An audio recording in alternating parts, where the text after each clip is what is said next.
Quand on évoque la décolonisation africaine, on imagine souvent les drapeaux levés, les hymnes qui résonnent, les leaders proclamant l'indépendance. Mais derrière ces images de triomphe se jouait une autre histoire. Silencieuse, méthodique, invisible. Une histoire d'espions, de manipulation et de trahison. Une histoire où le rêve de liberté était systématiquement miné par une puissance étrangère, les États-Unis. Dans son ouvrage White Malice, la chercheuse britannique Susan Williams dévoile les opérations secrètes de la CIA en Afrique, depuis les années 1950 jusqu'aux indépendances, visant à contrôler les nations africaines nouvellement libérées. Après la Seconde Guerre mondiale, le monde se divise en deux blocs, les États-Unis et l'Union soviétique. Au centre de cette rivalité, l'Afrique, vaste, riche en ressources stratégiques, uranium, cuivre, cobalt, pétrole, diamants. Pour Washington, la crainte était simple. Si l'Afrique devenait socialiste, tout l'équilibre mondial basculerait. Plutôt que de proposer un partenariat loyal, la CIA choisit la manipulation. Infiltration des mouvements indépendantistes, financement de fausses ONG, soutien aux leaders les plus dociles, propagande dans la presse. Williams résume, la CIA ne voulait pas simplement influencer la politique africaine, elle voulait la contrôler. En décembre 1958, Accra devient le cœur battant d'une Afrique en pleine émergence. À peine un an après l'indépendance du Ghana, Kwame Nkrumah accueille la Conférence des peuples africains, rassemblant plus de 300 délégués venus de 28 territoires africains. Ce rassemblement n'était pas une rencontre de gouvernement, mais de combattants de la liberté. Parmi eux, Patrice Lumumba, Frantz Fanon, Tom Mboya et bien d'autres futurs leaders. Organisée par George Padmore, la conférence avait pour objectif coordonner la libération du continent, créer un front uni contre le colonialisme et le néocolonialisme, promouvoir une indépendance liée à la solidarité africaine. C'est à Accra que Lumumba et Nkrumah se rencontrent pour la première fois, reconnaissant une mission commune, non seulement l'indépendance, mais une Afrique souveraine, unie et consciente. Nkrumah proclame: notre indépendance n'a de valeur que si elle est liée à la libération totale du continent africain. Mais pour la CIA, c'était un signal d'alerte. L'Afrique commençait à parler d'une seule voix. Il existe des livres qui bouleversent notre manière de comprendre l'histoire. Des livres qui ne se contentent pas de raconter, mais qui révèlent. White Malice, écrit par l'historienne britannique Susan Williams, fait partie de ceux-là. C'est un ouvrage monumental, fruit de plus de 10 ans de recherche dans les archives britanniques, américaines et africaines. Un livre qui met à nu les rouages cachés de la guerre froide en Afrique et surtout le rôle déterminant joué par la CIA dans la déstabilisation des mouvements d'indépendance du continent. Mais White Malice, ce n'est pas seulement un récit d'espionnage ou de manipulation politique. C'est avant tout une radiographie du néocolonialisme, une enquête qui expose comment, dès les années 1950, l'Afrique fut placée au cœur d'une lutte mondiale pour le pouvoir. À cette époque, le monde sort de la Seconde Guerre mondiale. Les peuples colonisés réclament leur liberté. De Dakar à Nairobi, d'Alger à Accra, le vent de la décolonisation souffle avec une force irrésistible. Mais pour les grandes puissances occidentales, et notamment les États-Unis, cette émancipation représente un risque. Non pas moral, mais géopolitique. Car derrière chaque indépendance africaine, Washington redoute l'influence soviétique. Ainsi, l'Afrique devient un terrain de guerre invisible, une guerre des idées, des âmes et des ressources. Et la CIA, bras secret de la politique américaine, va s'y engager sans scrupule. Susan Williams le démontre.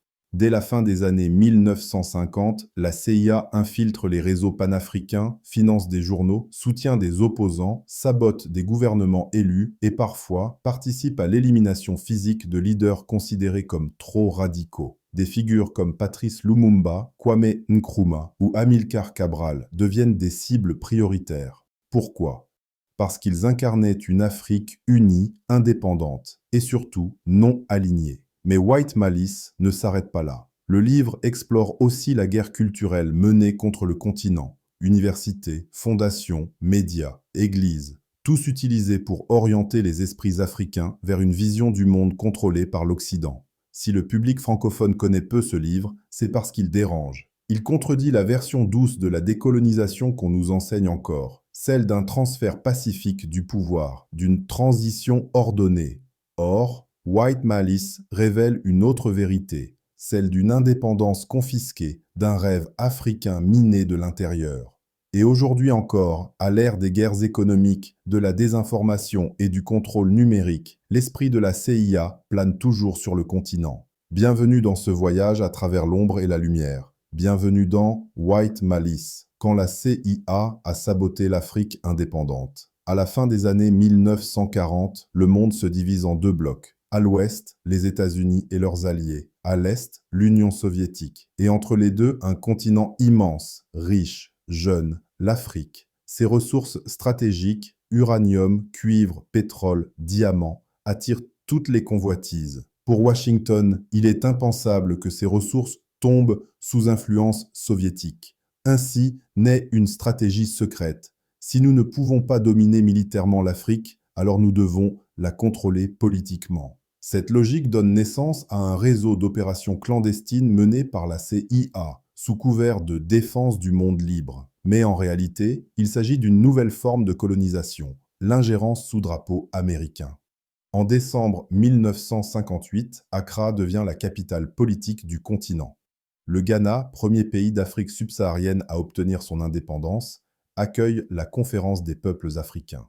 C'est Kwame Nkrumah, le visionnaire panafricaniste, qui organise cette rencontre historique. Autour de lui, George Padmore, Tom Mboya, Frantz Fanon, Patrice Lumumba, tous porteurs d'un même rêve, l'unité africaine. L'objectif de la conférence est clair, unir les peuples africains avant que les puissances coloniales ne reviennent sous un autre masque. Mais du côté américain, l'événement est perçu comme une menace. Les rapports de la CIA mentionnent une résurgence dangereuse du radicalisme africain à Accra. Dès lors, le Ghana devient un centre de surveillance et une cible prioritaire pour les opérations d'infiltration. 30 juin 1960, le Congo belge proclame son indépendance. Patrice Lumumba, Premier ministre, prononce son discours historique. Nous avons connu le travail harassant exigé en échange de salaires dérisoires, les humiliations, les souffrances, et nous allons désormais construire un pays libre et prospère.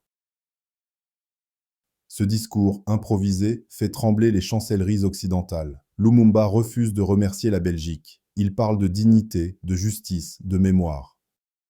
Très vite, Washington le considère comme un danger. Dans White Malice, Susan Williams cite des documents déclassifiés. L'élimination de Lumumba doit être une priorité urgente. La CIA tente d'abord de l'empoisonner. L'opération échoue. Alors, elle soutient le colonel Mobutu, encourage la sécession du Katanga et isole Lumumba politiquement. Le 17 janvier 1961, il est exécuté dans le silence complice de l'Occident.